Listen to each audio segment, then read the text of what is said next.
Hi, everybody. Good morning. Welcome to day 4 of the virtual San Diego Latino Film Festival.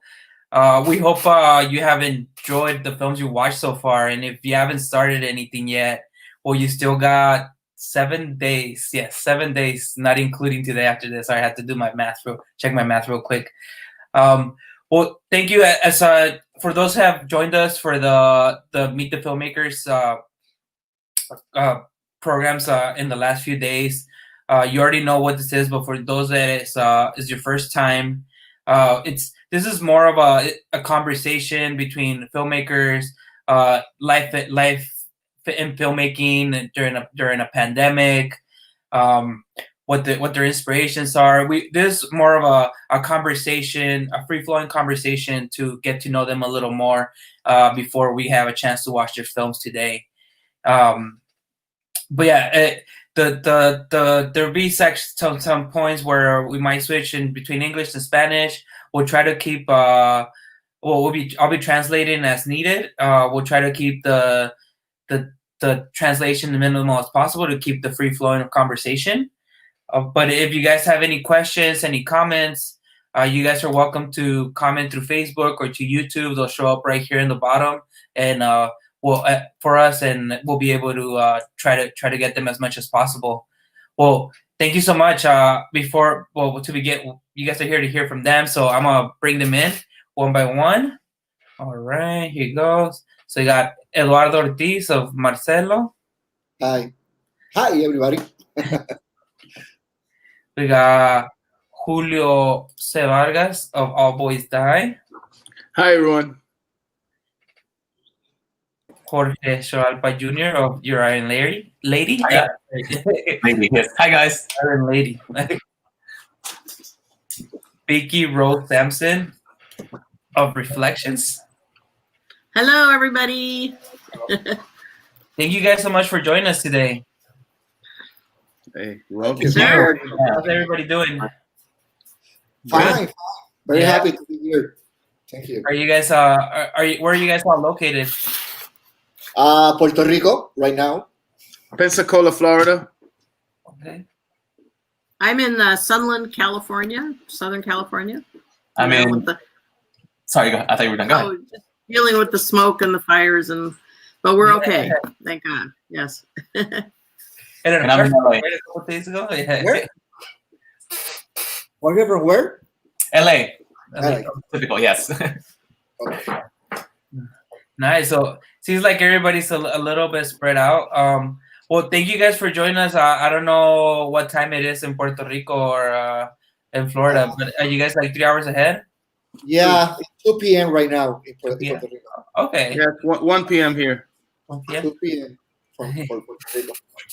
Okay, I forgot to mention to the audience after this, we're gonna have another set of filmmakers come in. So we have a ton of awesome films today. So we're gonna, and the studio only holds so many people at a time. So we're gonna transfer over at some point. But so start off, why don't you guys give us a quick synopsis of you guys' films? We can start with you, Eduardo. Okay, so, well, as I said before, my English a little bad, so I hope everybody can understand me. Well, Marcelo is about the fight for a father for his son. Actually, I came from my parents were mis padres fueron separados. Mis padres fueron separados cuando yo era niño. Entonces yo sufrí pues yo fui un niño de padres abandonados básicamente, y entonces pues decidí crear esta película de este padre luchando por la custodia de su hijo como tal, que es la historia de muchos puertorriqueños y estadounidenses, y de todo el mundo, actually.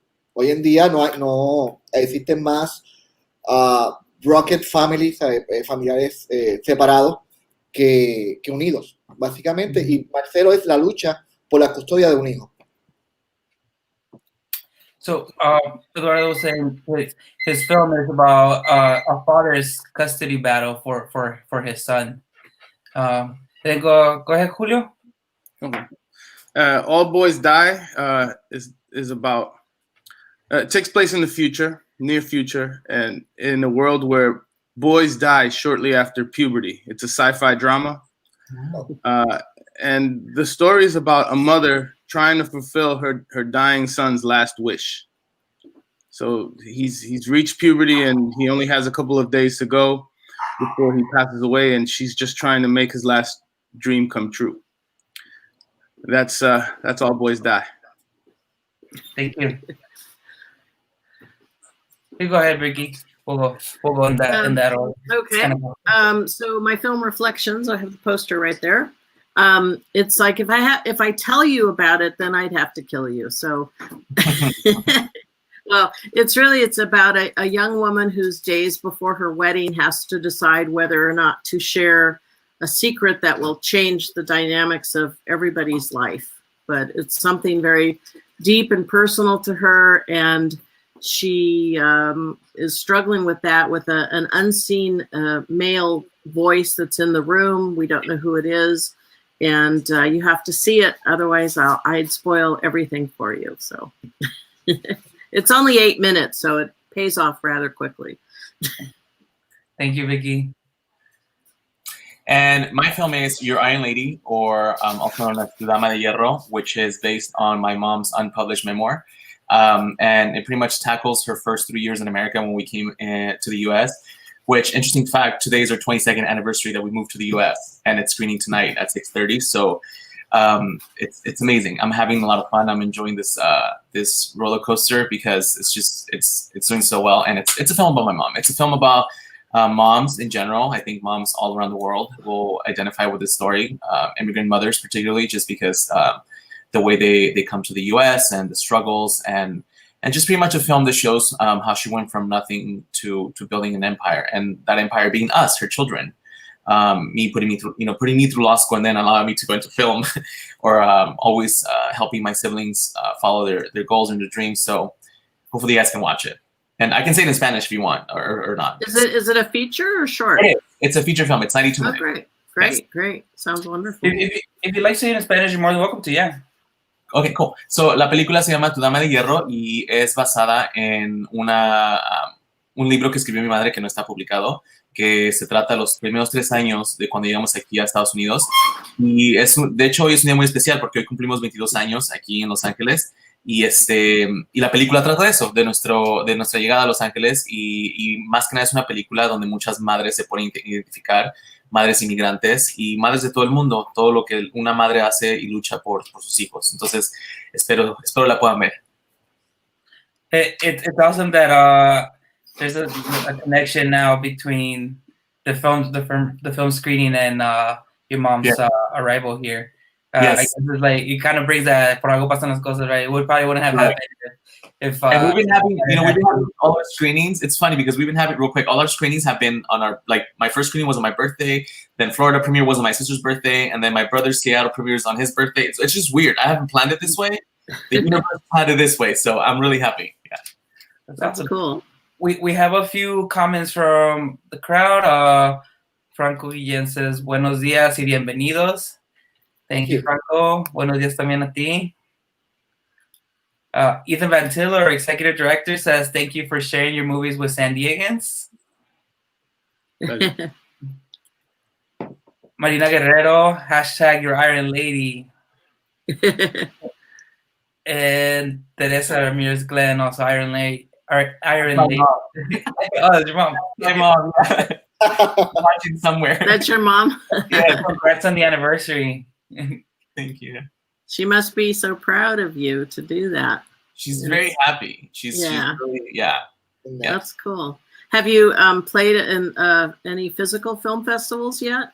Yeah, so we actually we premiered in this January at Borrego Film Festival, and then from there, because of COVID, everything just got shut down. But I was at Borrego too. Borrego Springs, you were there? Yes, Borrego Springs Film Festival. I was there too, but I didn't see you. I missed you. Yeah, I missed you. Yeah. I know, it's hard to see everything. I know. And then the first festival that I actually attended was back in August at the Florida Film Festival, which is crazy because we all know how COVID is doing out there. I mean, it's not that bad now that I was out there, in my opinion. But did your mom get to go to any of the premieres? No? Because she's she's older now, a little bit older, so I try to keep her home. So she lives with me so that she doesn't, because of COVID. But, well, yeah, I meant now, but before. For my other films, yes, but for this one, no, because like I said, we went from having our premiere at Borrego to Florida, which was about 6 months. And then out of nowhere, this week we started getting a lot of Golden Globe and Oscar buzz. So it's weird, like it's trending everywhere, and we're here with you guys now. So it's pretty. I'm just really happy and blessed that this is happening. That's great. Well, that's another question. I know Jorge and you, Vicky, you say you have a chance to play it on with an audience. How about you, Eduardo and Julio? Did you guys have a chance? Have you guys had a chance to play your film with an audience inside a movie theater before all of this happened? Yes, I had the chance. We showed the movie in film festival in Puerto Rico. It was sold out. It was great. Nothing like watch your movie with people and see all the reaction. There's the magic, because when you do a movie, it's because you want to see everybody watch that experience and see how they react to your movie, So I'm glad that I have the luck to see my movie with people, it was priceless. Yeah, same for me. I was lucky enough that this festival run started before it all went downhill. I played in Boston Sci-Fi, and it was good to see. It was a packed room, and you got to see the reaction, and you're waiting for, because you make these movies, and you expect certain points to hit, and it's almost like you're testing yourself. Like, did I get that across? So yeah, I played in Boston. I played in Pensacon.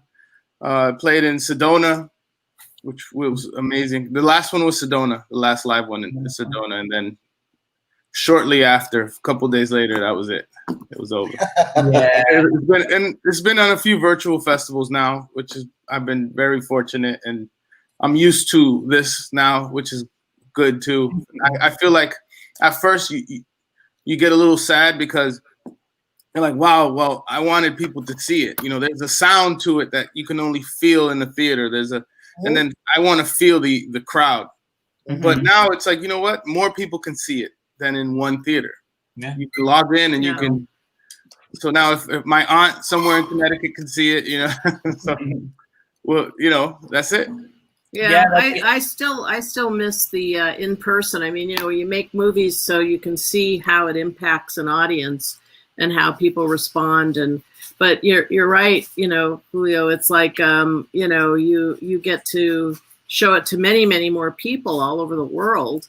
Yeah. You just don't get that feedback from them. It's like, well, did you like it? How did you, because it's always fun to have, at least for my film, it's really fun to have a Q&A afterwards, because then I can ask people, so who do you think was in the room and what happened? And, where did you figure it out, if you ever figured it out? So it's kind of like a little puzzle, a little puzzle you have to put together in a film. And yeah, Julio and I were at the Sedona, and Jorge, but I didn't see, or no, you were at Borrego, yeah. Borrego, yes. Yeah, so that was a different film. That wasn't Reflections. That was my previous film, which is this one.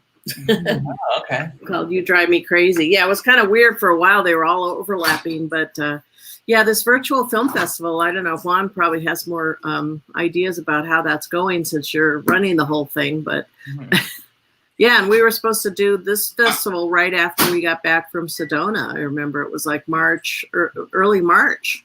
So I had hotel reservations and everything, and it was like, I don't think I better go. Yeah, we were super excited. We had I don't think this year at least I programmed the shorts myself, and I don't think I had as many shorts programmed in like the last 5-6 other festivals that I'd done. And I didn't have as many filmmakers coming as I was supposed to, as I was getting replies this year. So I was kind of excited. I was like, oh, there's gonna be a ton of filmmakers. It's gonna be awesome. A lot of Q&As. And then we woke up on the morning of the 13th, and we found out we had to cancel. But But Yeah. we're here now, and we're trying to make the best out of it. And I think you guys brought a good point about accessibility. I mean, I myself coming as a kid from a working class family, it's I didn't always have the opportunity to watch every film that was out at a movie theater, or I didn't have the chance to watch movies as soon as they came out. I would have to wait till, I don't know, maybe they played on TV on local broadcast or whatever. So I think now with this, anybody can connect from anywhere. As you were saying, we have people from different parts of the country connecting to the film festival now, and like purchasing tickets and joining the Q&As. So I think it's a great thing to see. But speaking now of the changes that have happened, do you guys why don't you guys talk to us a little bit more of your creative outlets during this time of confinement? Like, are you guys having more time to write? Are you guys actually doing like shooting out there? Are you guys working on anything? Have more time to work on stuff? Why don't we start with you, Eduardo? Well, I start to. I did a complete new movie in from March to July, because I can be stopped in the same place. I need to work. I need to keep moving. So I create a small crew, and What? 3, 4 actor, and make a complete movie about the in between this time. You know, Like, because did you have like live actors or one person or? no, for actor we use for actor. Okay. So Wow. in my other movie I already use like 15 actor. For this time I use only 4 actor. My crew was maybe 30 people. Right, this last movie my crew was 7 people. Wow. Because for all the COVID, all the situation. So, and that was good for me, because that make me be more detailed in or find a new way to shoot a movie. So I done with my movie. I did a complete new movie in 4 months. Wow. So right now in post production in my house with my computer, because well, you can go out and have to be more careful with the COVID out there. You know, so it's a new experience actually. So Oh, I thanks, hope baby. I hope that my new movie, when came out, it will reflect that. I hope you understand me. In a way, sounds like it's like a back to basics, like back to Yeah, yeah. Back to the beginning. Back to the beginning. But it was fun. It was fun. It was find a new way to be more creative. You know. I'm glad for that. I'm glad for that. For me, I would say it's since we're filmmakers, we're problem solvers. We always try to figure out, no matter what it is in our way, we figure it out.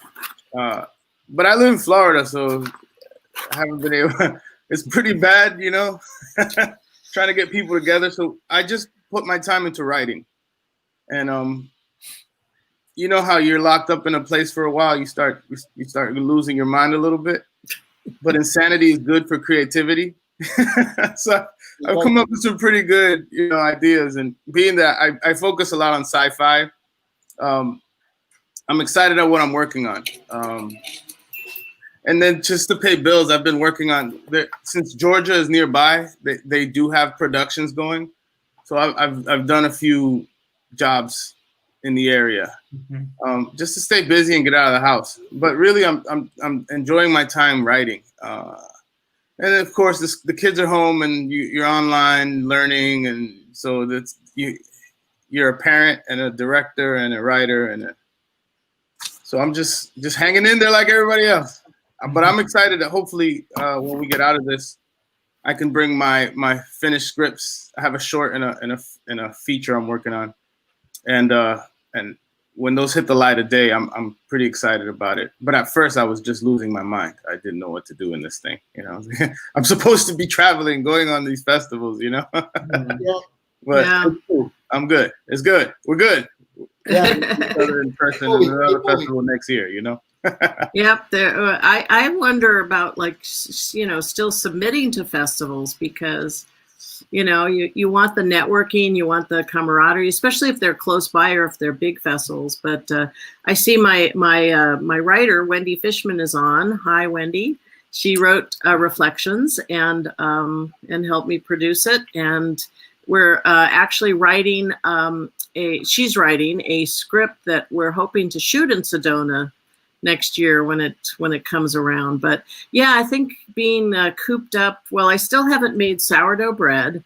I haven't organized my house. I've been a post-production sound supervisor, editor for the last 40 years. So I've gotten a lot of projects from people that are clearing things off their shelves going, hey, I need sound editing, I need mixing. So I've gotten dumped on a lot of different projects to work on. So, and I'm trying to write something as well. But yeah, I've been pretty good the last few years of shooting like at least a short film every year. And this year, no, not gotten to, I haven't gotten anything, you know, that's exciting enough to try to shoot during this time, because it's just too, I mean, it looks like Reflections was shot during COVID because it's one actress in a room, but it wasn't. It was shot last year. So, but we're excited to share that and everything else. So no more post-production projects, Eduardo. No, it's okay. So for me, it's been weird because I'm so used to working like I do a film every year. This is actually my third year in a row at San Diego Film Festival. So thank you so much for that. But when COVID hit when we got the stay-at-home order on the 15th, I wrapped my feature on the 13th. And then I just stayed home. And then it was weird because I'm so used to just being in and out. I have a production company. We have about 17 projects in the works and in some in development. And all our meetings just went Zoom. It was really weird for me. I was so used to just being on the go all the time. I ended up editing my film, which I always do. But this time we're supposed to have an editor for it. And I ended up editing my last film. So I kind of just took vacation being at home. I hadn't gone out anywhere since March 13th until I went to Florida on August 18th. I was literally home. I would just go get groceries and stuff. And I mean, I'm always writing. So it was kind of like, it was kind of crazy, but kind of the same, minus me going out and working, you know, at the office or, you know, going to meetings and whatnot. So yeah, no, it's weird.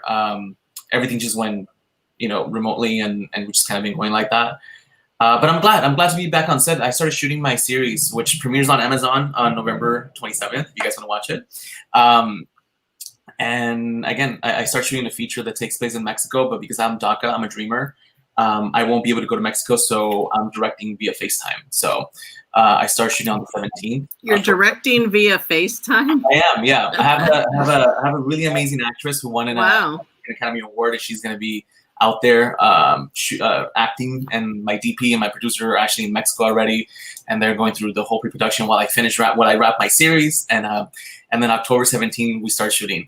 It's a film about immigration, so takes place in Mexico and in the US, but we're shooting the Mexico scenes first. So I'm excited because I've never done that before, but I figured, I mean, if I've been doing meetings via Zoom and I've been doing virtual screenings, I can direct via Zoom, I guess. I mean, I don't think it'd be that difficult, but we shall see what happens. That sounds good to me. Directing while sitting down. I like right? that aspect. Right. I have my coffee. You should have a behind the scenes, like, you know, you could be on one of those robotic things with the head that moves around, you know, on your, that they always see on movies, like virtual person. Yeah. No, and I'm really excited because, you know, like Eduardo was saying, you know, you're doing this film that you made during COVID, and you're pretty much doing everything yourself, and that's good. I'm for that. I started about 4 years ago, my filmmaking career in 2016. I did my first feature film with an iPhone and $100. Wow. And I didn't know anything about cinematography or screenwriting or editing. That was pretty much my film school. And my film school has been being on set. And I feel like I've been so blessed to be given these opportunities because I know how hard it is to be in this industry. Like, I know how difficult it is to just get your film seen by people. And the fact that you went for it, that's amazing, because I'm all about make it however you can. Like, and you're right. Like, when you don't have any resources, at least for me, like the way I learned to make film is by looking at the lack of resources and being able to say, I'm going to write a script, and if I only have access to a table, I'm going to go ahead and make that film around that's, you know, the story surrounds that table. And it's important because we have a lot of youth coming up that want to go into film. And I'm not saying don't go to film school, but I'm saying do it like you did. And that's amazing. Just make sure you get good sound when you're using your iPhone to make movies. That's all my request. Yes, always make good sound. Because sound and cinematography. Good sound. Yeah, good sound can make a bad video look good. You know. Absolutely, I agree. And the other way around, bad sound can make it 8K. That's right. That's go true. Downhill. I've worked on many of those. Where they have beautiful cinematography and the acting and the sound sucked, you know. It's not good. And there's ways now. I mean, where I teach also at Cal State LA, and you know, they're all doing a virtual filmmaking class. I mean, imagine learning how to do a whole, and Wendy just did a workshop for them yesterday for their class, all virtual, nothing in person, and they're going from script to screen in a year. Wow. All virtual. Yeah. So, and I told them, like, you know, when you have a lack of resources, it gives you different ideas about how to accomplish the same thing. Like, you're still telling a good story. Like you said, you know, if you have a table to shoot at, you make the movie at a table, you know. But sometimes less is more. Absolutely. Mm-hmm. Yeah. You learn to be more creative with ser más creativo, con menos, actually. Yeah, I mean, imagine if you broke down like a huge $200 million movie to its core essence. Would it still hold up? You know, do we need all the bells and whistles and the visual effects and the CGI and all this stuff? You know. You know, I have the privilegio to make more than 10 movies, but my favorite movie are the Les Spencer. You know, the La Máscara. It's okay, but my favorite from my friend and my people who watch my movie, they like more the Les Spencer, la más económica of my movie. Mm-hmm. And this is the reason that the reason is because you need to be more creative with what you have on hand. You know, obstacles are opportunities. Yeah, I believe that. It comes with a lot of heart too. I think, like, if you have a film that you're making, and I mean, I don't know, I don't know what's considered like low budget anymore, just because my film, Your Iron Lady, our budget was $1,000. So, and I had a Mexican star. You know, she deferred all her pay. Like, everybody, it was kind of like a labor of love. We all just came together to shoot that film. And it was kind of crazy because, you know, I wrote the script like on a Wednesday, and then 2 weeks later we were on set shooting, which really, it was insane. It was insane. Like, it was something that I kind of do all the time, but that's a whole different story. But, you know, I feel like the reason why it's resonating with a lot of people, it's because, yeah, it might not be like the best film from people's perspective, but it has a story and it has heart. You know, and it's not because it's my mother. It's just because it reflects, I think, all the mothers in the world. Like, or women in general. Like, again, my production company, we produce a lot of stuff about women, stories about women, Latinx, LGBTQ, but particularly women, because it's important that everyone understands that while you're out there trying to shut them down, we all come out of a woman, and it's important that we tell those stories. It's important that we make them, and then not only that we make them, but we bring women to make them with us. So I feel like that's the reason why sometimes when we make films that are so short on budget, they come out to be some of our best work, because we make them with a lot of passion and love and heart, and people see that. People see beyond the technical aspects. You know, I always aspire to have the best cinematography and best sound, but sometimes that doesn't happen. the people can sometimes see through that because it's something that we're all putting together, and we're coming together. I mean, you guys have, I'm sure, more experience than I do because again, I've only been doing this for 4 years, so I'm just blessed and happy. But you know how this business works. Yeah, but you have the passion too, and it doesn't. I mean, good money thrown at a movie is not going to make it great. Right. It's going to hurt it if anything. So I love your passion. I mean, our actress Jenny Trevino, she is, I think, stuck in Mexico right now because she applied for the individual or the artist. Exceptional artist visa. One, I think. Yeah. Yeah, and she's kind of stuck in Mexico. I mean, with her family, but she's an amazing young actress. When you see her in Reflections, you'll know what I'm talking about. She's just amazing. That's awesome. And I have better stories to tell after the screening because I don't want to spoil anything. We have one more question from Ethan. I think this is for Jorge. It says, "What's the name of your TV show and when can we see it?" Oh, it's Title Destroyer, and it's an entire Latino cast, which is super cool. It's in the vein of like Big Little Lies and Sharp Objects, and it comes out November 27th on Amazon Prime. Awesome. And it's a series? Yeah, it's a 6-episode series. Yes. Cool. Well, Jose, thank you so much for joining us. We have another group of filmmakers coming in, but do you guys have any final comments? I have a question. How about all of us just say when our movies are playing so everybody knows? Oh, yeah. Okay, mine's playing today at 3:15. In the Somos LGBTQ plus program. Which is kind of a big hint, but that's okay. Mine will be playing 5:45 in the Mundos Extraños. Shorts program, yeah. Yeah, it's very excited. All men are dead in my movie. They're gone. There's no men in the world. It's a very interesting film. I saw it at the Sedona Festival. It's very thought-provoking. Thank you. Yeah. To be honest, I don't know what time my movie will show. I know it's today, but because the different time, I don't sure about when will come out. So yours is 4 p.m. Pacific Standard Time, Marcelo. What time? 4 p.m. San Diego. So 4 p.m. Pacific Standard. So I think for you it would be 7 p.m. Okay. We're in Puerto Rico, yeah. Perfect. So 4 p.m. 4 p.m. Okay. Jorge, when does yours play? Mine's playing today at 6:30. Okay. For the immigration, I forgot what the name of the program is. Immigration. But anyway, 6:30, and there's going to be a live Q&A after. So if you guys want to watch it, Yeah. Okay. Yeah, Sure. I think we have a live Q&A after my block of films too, at like 5:24 or something like that. Yeah. I'll be tuning in to watch you guys. Okay, cool. Perfect. As a reminder, if you guys watch the film the time that they're starting, you will be able to see the Q&A live, and you'll be able to log on to our social media channels and comment and ask the questions, filmmakers yourself. So thank you so much. Please check out their films today, and thank you guys for joining us, taking your time this morning. Thank you. Yeah, it was good to Thank see you. and Nice to meet you guys. Good luck. Bye. Have a good Okay, night. bye-bye.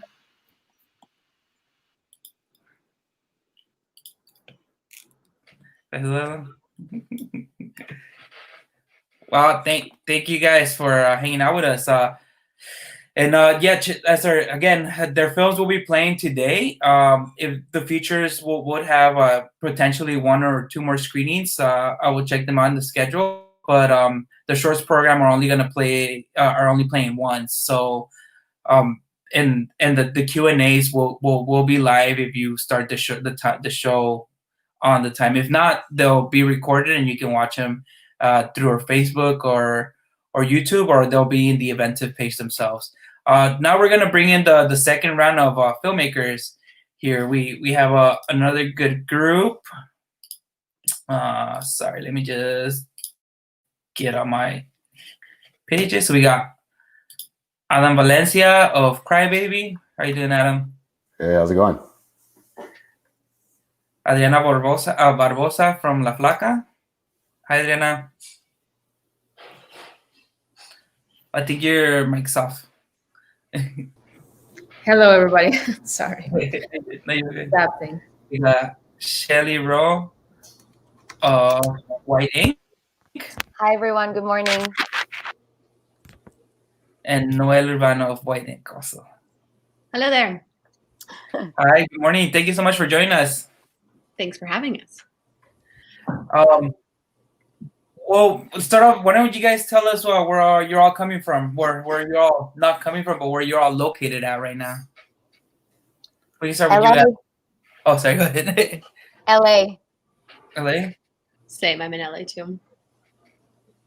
Yeah, I'm in LA too, but I moved from Brazil like a year ago. It seems less because of the pandemic, but I'm okay in LA now. Yeah, I'm based in LA, but right now I'm in Nogales, Arizona, right on the border with Mexico. Okay, cool. Awesome. Oh, we got a comment here from Ethan Bantillo. Says our executive director says, "Welcome. Thank you for your great movies." Thank you. Well, awesome. Well, I guess you haven't really had a chance to experience LA at its fullest, right, Adriana? Not at all. And I moved to Hollywood, which is crazy because it's, it doesn't feel like I'm leaving the city yet. Mhm. But at least I feel more close to Mexico in a way. So it's been nice in that way. So to start off, why don't you guys each go around and tell us a quick synopsis of your film for viewers watching? We can start with you, Adam. Yeah, so my short film is called Crybaby, and it's basically a pretty short kind of riff on the myth of La Llorona. So it's a horror film. I shot it and directed it, did the music, all that stuff. And yeah, it was basically like a 4-person crew. And yeah, we're so excited to be a part of this, and thanks for including me. Thank you for joining us. How about you, Adriana? Well, I'm the director of La Flaca along with Diego Sanato. He couldn't join the conversation now. And it's a short film about this community in Queens, New York, that is devoted to the Santa Muerte, which is a religious movement. And we're based on this character that it's a Mexican transgender woman, and she becomes the leader of this community and specifically devoted to the Santa Muerte. And it's a different approach of this movement. It's a poetic portrait of this community as resistance, and really excited to share it here at the San Diego Film Festival too. Thank you. How about the White Ink team? I'll pass it on to Noel. Noel. No. I was gonna say the same thing to you. This is Shelly's baby. Your turn, baby. Well, White Ink, we shot it in Mexico. It's a story about love and resilience, and pretty much standing within your truth without caring what's like coming after you do so. So it's part of the Somos LGBTQ plus screening. And we were very excited. We had over 70% women behind the camera, which I'm very proud of. We have a female Latina as a director, and female Latina as a writer, and Latina female leads. So yeah, I'm very proud of my baby, as Noel says. We have Jackie just joining in. Here you go. Our director. Right on time. Thank you. And then Tiago Cardoso commented, "Chica." So That's real. Yeah. Oi, Thiago to the bone. It's a Brazilian friend. He lives here in the US. Okay. Good friend. Well, thank you so much for coming for joining us again. And we were talking with the last filmmakers earlier about the experience of showing your film with an audience versus playing it virtual. So did any of you have a actually play it in front of an audience before it started, or was it just virtual? Why don't you guys talk to us a little bit about that?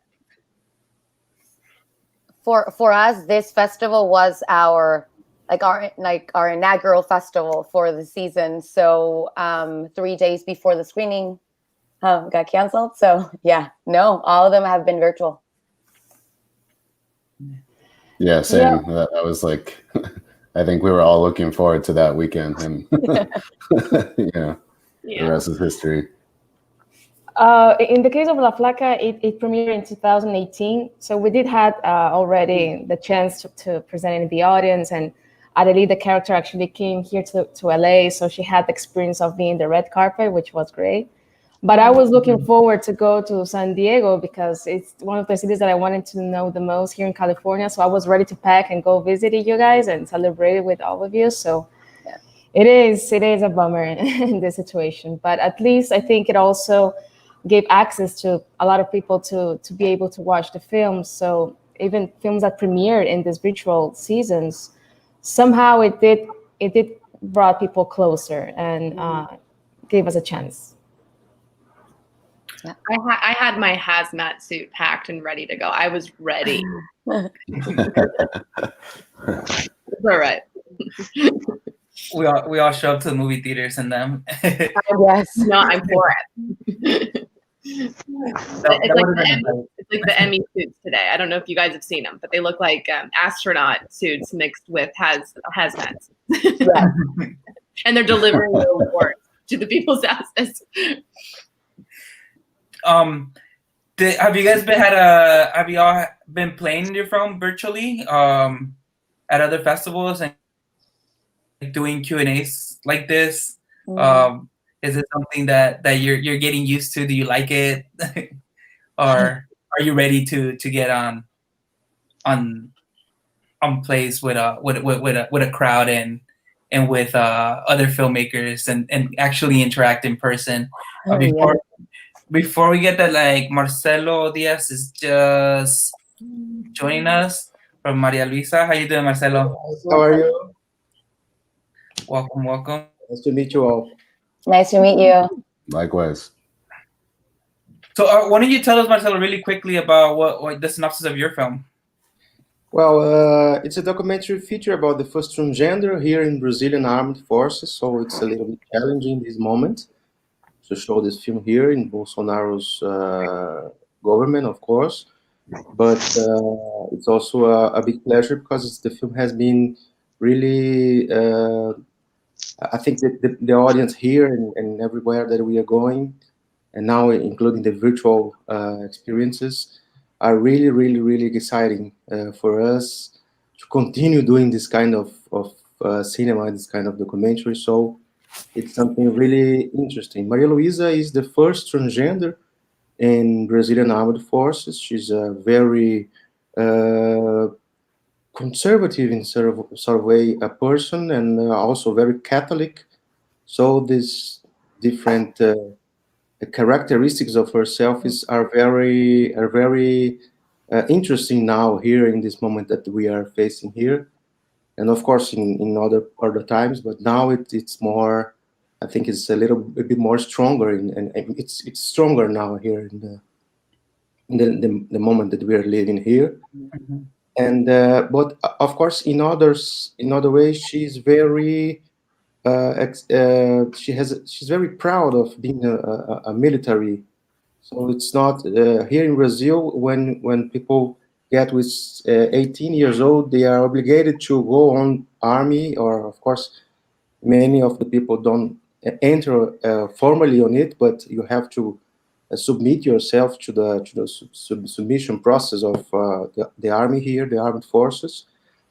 And but that's what always were her dream.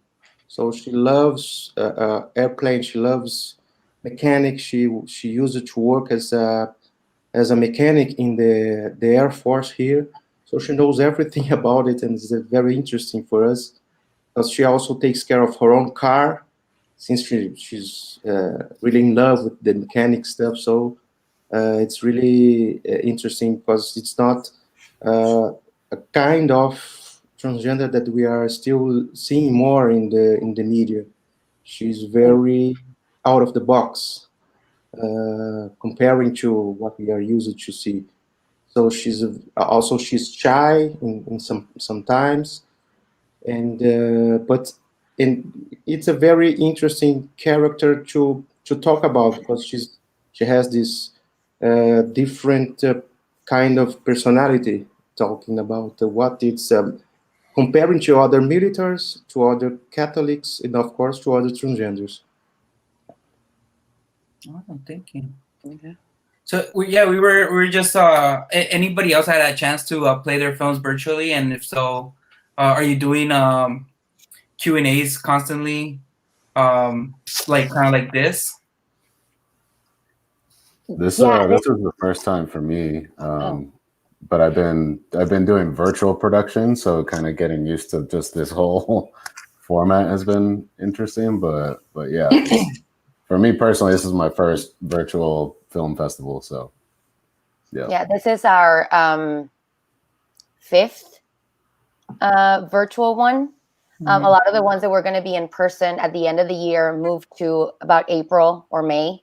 And then the ones that were supposed to be in person in April and May are moving to October. So it's it got all over the place. But yeah, I think it's our fifth virtual. Not all of them had Q&As or filmmaker like virtual meetups.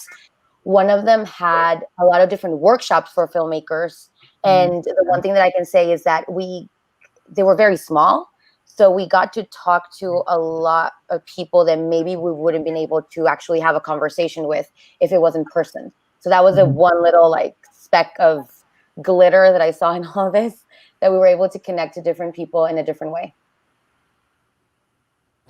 Yeah, I've been doing some, and I think it's important to, in this moment, still keep the films being shown, and so they're not stuck in this time of when you premiere a film and you have this journey of 2 years before it gets old. We're still working in this kind of logic.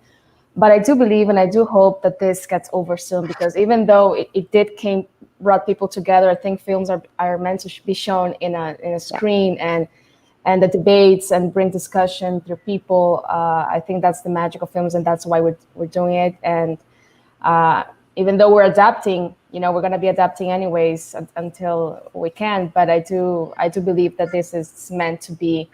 I do hope that this is meant to be ended soon, so we can go back and share these films in community. Yes. Yeah, definitely. Adam, you mentioned you have been doing virtual productions. So Yeah. what are some creative outlets other people have taken? I don't know if everybody's doing virtual productions like Adam. I know in the last batch of filmmakers saying that he's gonna direct the film through FaceTime. Oh, he's getting ready to direct the film through FaceTime. So are you guys doing stuff like that? Are you guys directing films through your webcams, through Zoom? Yeah, tell us a little bit more of how your work has changed in the last few months, or even writing more. Maybe you're writing more. Maybe you're focusing a little more on pre-production. Yeah, we'll start with you, Adam, and then go down the line. Yeah, I mean, it's obviously pretty weird because I work primarily as a cinematographer doing like commercials and stuff like that. So I have a very limited way of working. So all of a sudden, it was very interesting to me to kind of be like, okay, the camera team is now one person. There's like one sort of general art, you very quickly saw like, okay, you don't need this whole army of people to do something. We just need to make sure that there's at least one person that knows what this thing is supposed to be. And, we're chatting over Zoom like this, and I'm like, hey, here's the shot. This is kind of what it looks like. And, it's a different way of doing it, but I think the connection is still there. And as long as there's that clarity of a vision and a communication that you have with someone that you're collaborating with, that you are on the same page and all that, I actually have enjoyed it because I think it kind of stripped away a lot of there's still some of those like army weird hierarchical things in production that I'm not a fan of. And they're things that when I was kind of getting my start in the industry, I was like, man, it sucks that people are kind of like mean to each other, and you have to like go through this whole almost it's like it feels very bureaucratic. It's like if I want to talk to this person, I have to go like this and like that, and I like how it's sort of broken down the barriers, and I'm curious to see how we kind of restart again from this, because I know for me, I really liked it, and I'm gonna fight to keep things like simpler, smaller crews, like things like that. So. I was thinking. How about you, Adriana?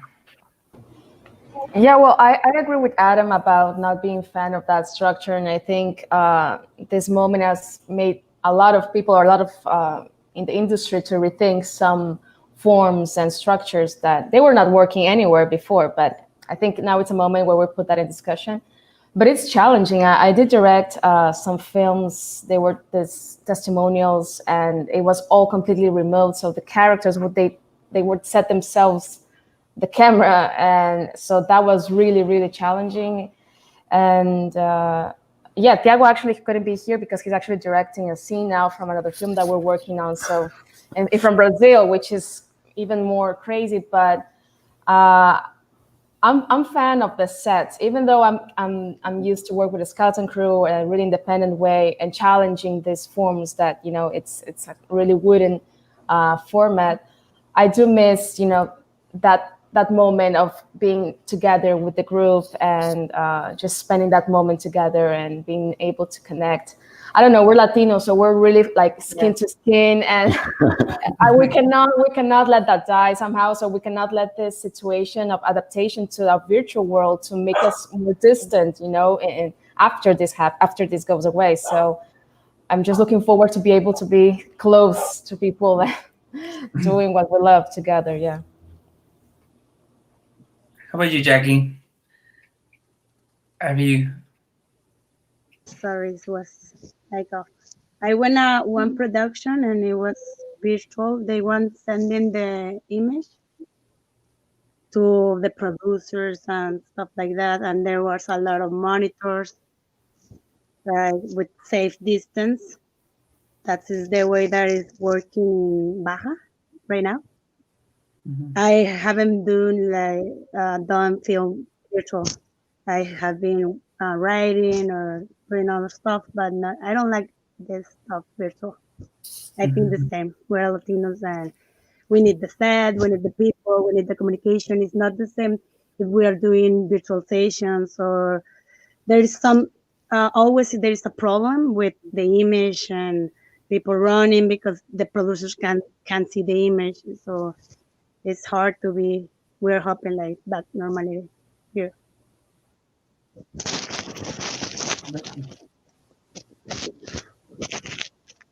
How did you spend the last 2 months?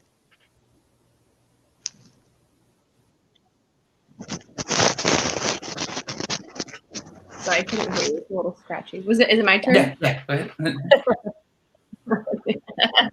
It just sounded like a wave. Like shh. Okay. I'm a producer and actor, so I don't normally direct. As far as production stuff, I'm working on like developing 2 things, and it's kind of been right now. It's been a lot of meetings of reconfiguring that so that it meets the safety standards of now. As far as acting goes, luckily in LA, it's starting to come back, which is exciting. I was on a movie set 3 weeks ago, and it was a SAG project, so we all were tested. We had an antibody test within 15 minutes. So we got our fingers pricked and the rapid testing for COVID.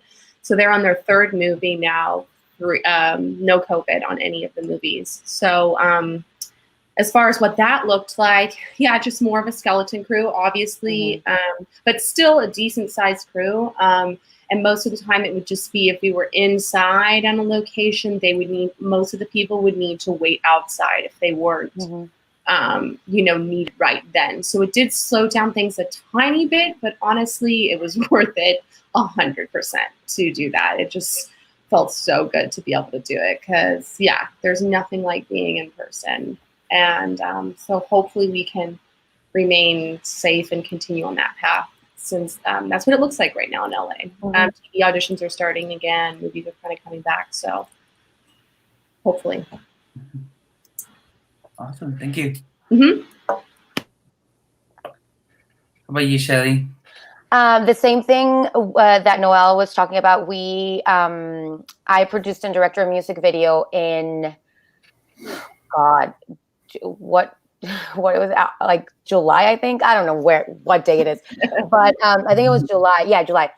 And it was a lot of what Adam and Adriana were talking about in terms of skeletal crew, the crew communicating in a different way, working differently. Of course, your AD has always been super important, but now it's like it's the main person together with the COVID compliance officer. And so, yes, it takes more time. Yes, the PPE and all the stuff for COVID eats about 15-20% of your budget, just because it's that and the fact that you need more time because everything moves a little bit slower. But it's a lot of just whomever it's part of your team, it's very conscious that they're taking care of other people, not themselves, especially for the talent, because the same thing happened to me as Noel. If you go in as an actor, everyone else has PPE on, but you as an actor, you can't have anything on, and everyone's touching you: wardrobe, makeup, hair, props, set design. Like everyone touches the spaces and you, and so it's a lot of, the safety conversations are longer. You need a lot more breaks for people to figure out things. You can't have more than a certain amount of people in a room, so people have to wait outside. Equipment, like changing, you have to be it's like lean cinema. You have to be very conscious about how many shots you really need and how many setups you really need, because between each setup, you have to be cleaning equipment. There's logistics involved, but I'm happy to say that after 15 days and after a month, we did the checks and everyone's safe and everyone's healthy. But yeah, it's it's just more logistics. So if you like producing, this is good. I mean, you'll enjoy the extra Excel spreadsheets, but if you don't, you need someone in your team that really, really likes this part of it. Okay. Yeah. Thank you. How are you, Marcelo? Just one. Okay. Are you hearing me? Yes. I wasn't intend to film now because in last May we were preparing our premiere here of our Maria Luisa feature.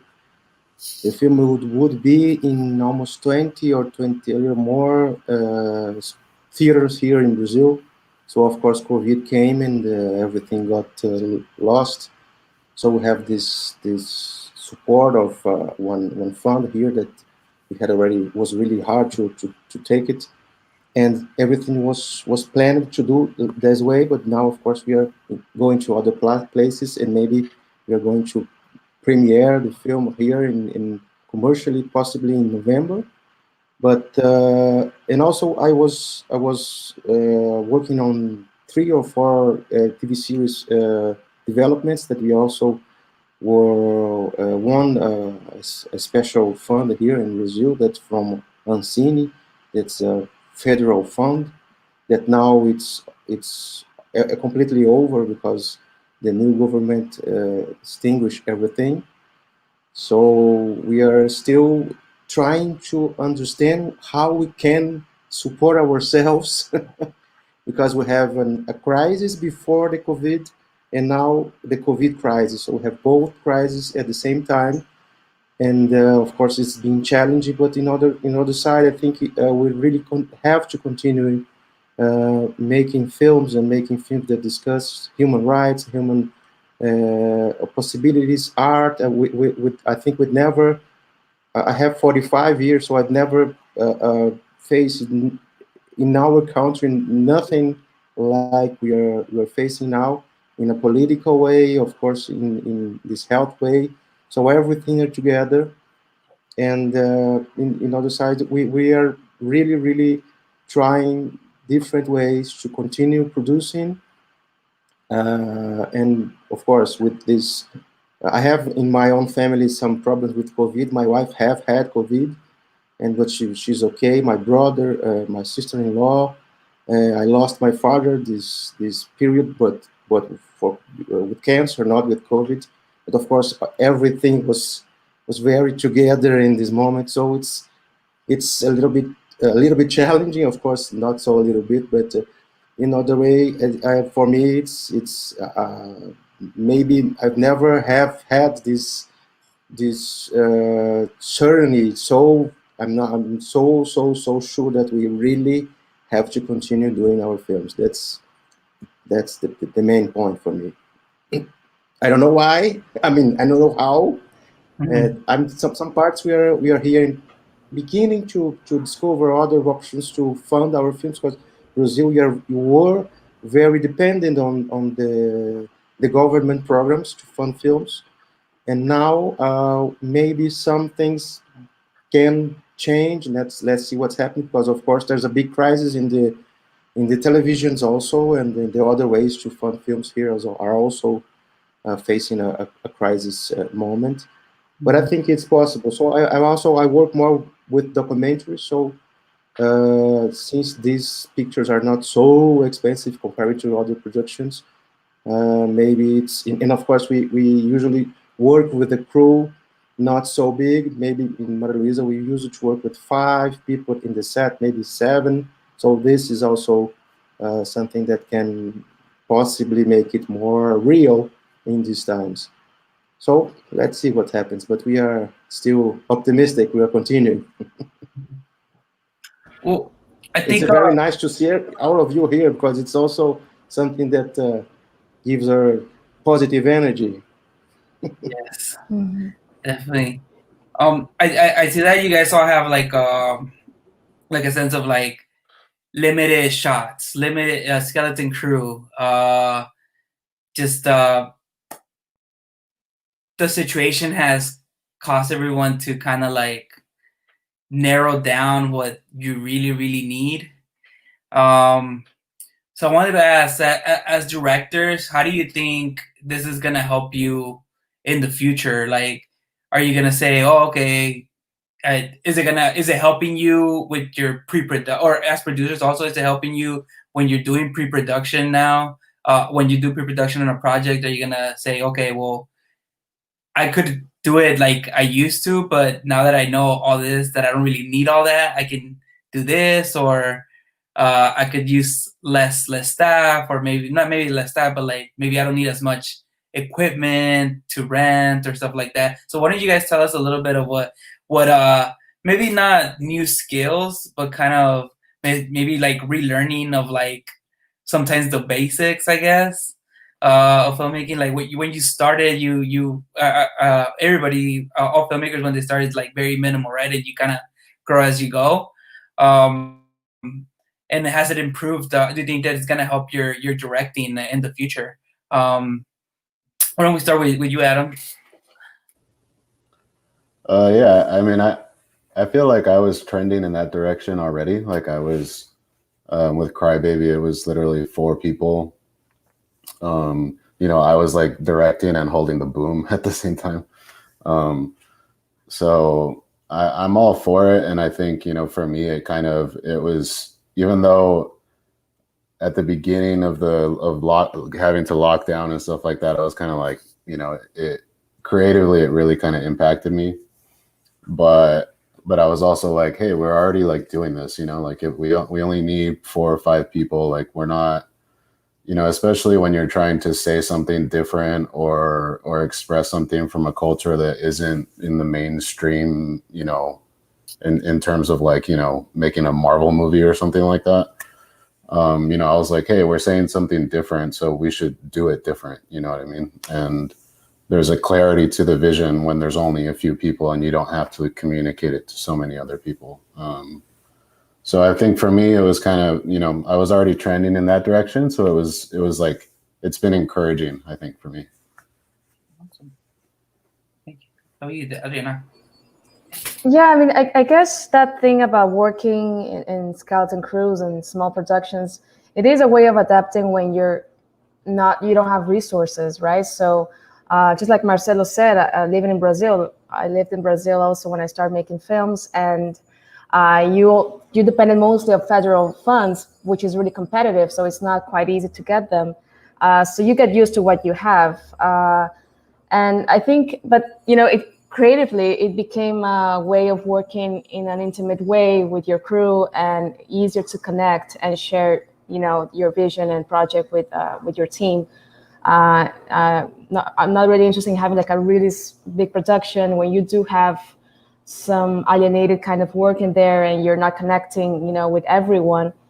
But like nowadays, for instance, I really believe in collaborations. So even though we get used to making films, with a really small crew or making a lot of functions by yourself, I do think it's important to have collaborations around you and not supporting all of, a lot of functions just by yourself.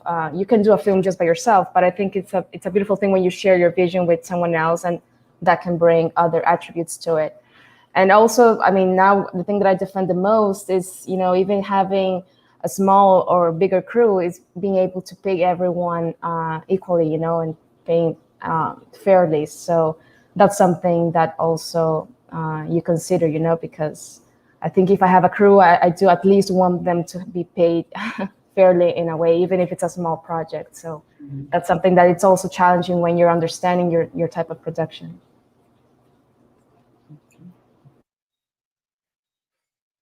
Would you, Jackie? Would you like to add anything to that? For me, right now, when I'm writing, I think that we need to like a lot of scenes, or when they have scenes with extras, and maybe you can focus. I don't know if it's good, but you can focus in one character or two instead of focusing a lot of things, or it can be like deeply to connect with one because you don't have like a big location or a lot of extras. I think that is, for me, is that right now. Well, I like to be in a small crew and small productions. I like better because with a big productions, it's a lot of stress or big protocols. So for me, is that I like be in small production, and when you're writing, you need to focus more in the character because you don't have a lot of things in the back, like extras or big characters or small characters. So for me, it's just that the good thing, I think.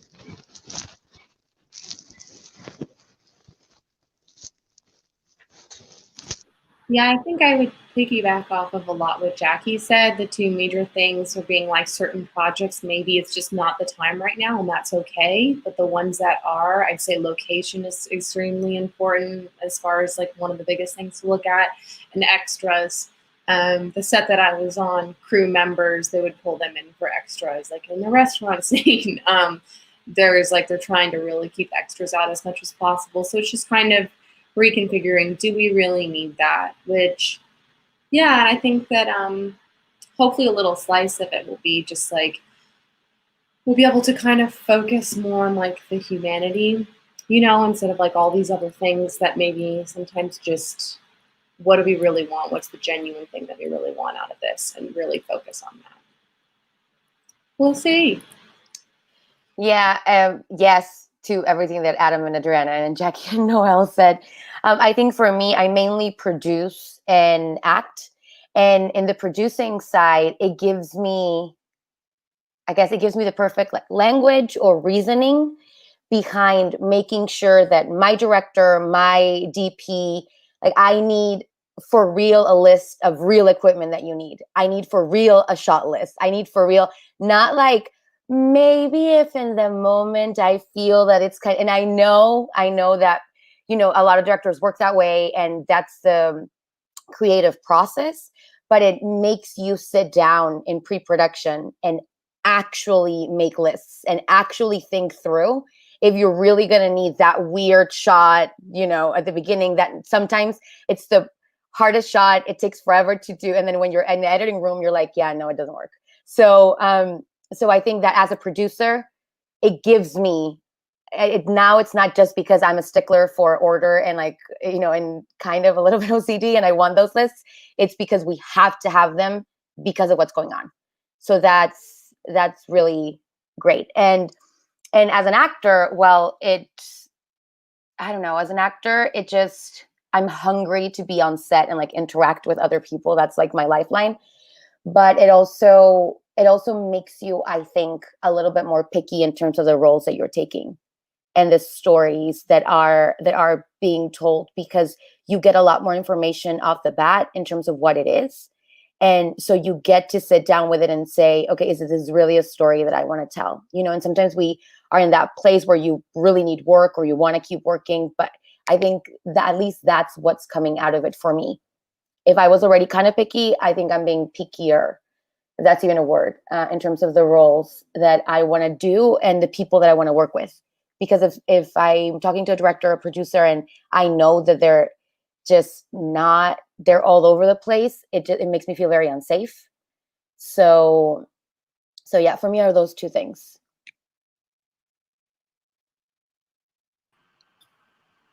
Thank you. How are you, Marcelo? Yeah, well, I'm now trying to work. Exactly now, we are trying to begin a different project that has very much use of archives, and we are trying to begin a film that has this talk about a story of a very important poet in Brazil that calls Augusto de Campos, is a concretist poet, and this film will be through her niece. So it's a different approach, not about him, but the relationship with him and her niece and family, everything. So we are using very much family archives, and we are trying to research this kind of material, and probably we're going to shoot less than we would shoot if it's not a post-COVID play a time. But so we are also trying to the project that we were already developing. We are trying to redevelop in some way to think about more, and especially what Adriana said, that we are trying to have a crew that has most the same wage and the same possibilities to work, the same salary or more possible, to have a more equal system of work. And it's of course being very challenging, but I think it's possibly one future, maybe that for me it's a really transforming my own self, and think it's a way that may possible, may make things possible to continue, and of course more I think more humanistic way of producing things. Maybe this will be for me or for us here that work together with the friends that we are really used to work. Maybe this is something that more going on more here. So I have some partners that we are used to work. Everybody, of course, some friends have to close their companies. Of course, all small companies, and so we are trying to have a kind of group of people that can work together and one help the other one in different ways in different places. So I think it's the way the collaborative way of working should be most useful than it was in the past. So I think maybe it's a chance to also transform ourselves, and maybe I'm trying to think that the COVID has also this possibility to have our own selves transformed with other ways of producing, of creating, of having contact with our crews, with our partners, and maybe this will generate other films, other art productions, and that's it. So maybe that's what the humanity will need, and let's see what happens. I'm really utopic, sometimes idealistic, but I think it's maybe it's a possible way of seeing everything that we are going on now. Awesome. Thank you. Well, I want to thank you all so much for joining us. Do any of you have any final comments or thoughts for any of the audience that's watching? I'll piggyback on the last group of filmmakers that were here. When are your films playing today? I want to know.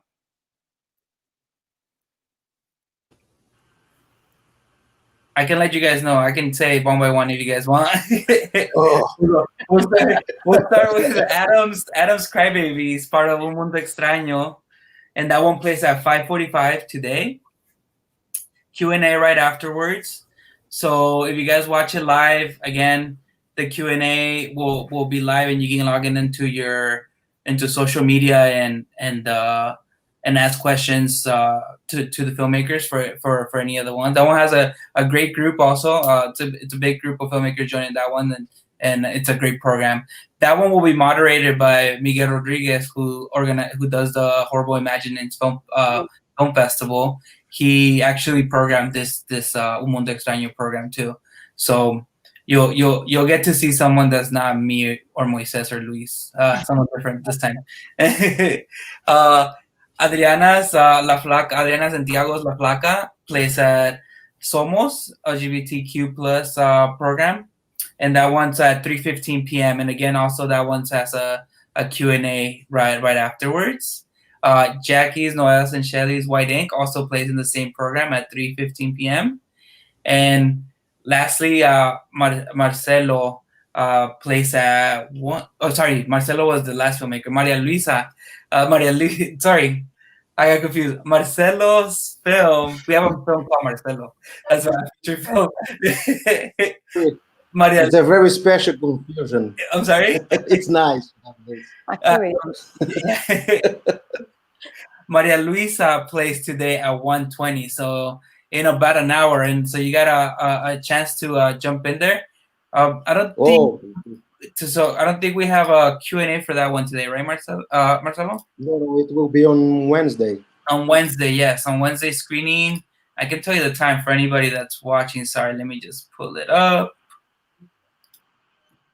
So are the screenings open for people that are not on US, or I think it's geo-blocked, isn't it? So unfortunately, yeah, it is geo-blocked. So if you're in the US, you can watch pretty much anything. I mean, sorry, if you're in California, you can pretty much watch anything. If you're in the US, some stuff is outside of California, some stuff geo-blocked. But yeah, outside of the United States, it is completely geo-blocked, I believe. Yeah, unfortunately, but your films are being watched from people all over the country. Like I was saying, telling the last filmmakers, accessibility, I think, has been one of the pros of this whole thing happening. Our sales come in, and I see people like buying tickets for the shorts or for the features from like New York, Chicago, Florida, Washington, everywhere. So there's probably some kid in the Midwest who's never watched a Latino film before and could watch it and see that himself represented or herself represented on screen. So that's one of the awesome aspects of this. But I want to thank you guys so much for your work, for bringing it to San Diego, and I'm looking forward to hearing more from it on your Q&As later. Thank you. Thank you. Nice meeting you, everyone. Looking forward to see your film. Same here. Likewise. Beijo, Marcelo. Thank you so much. Nice meeting everyone. Nice meeting you. Everybody, have a good night or good day. Have a good day. Yeah, have a good. It's the same. Bye bye.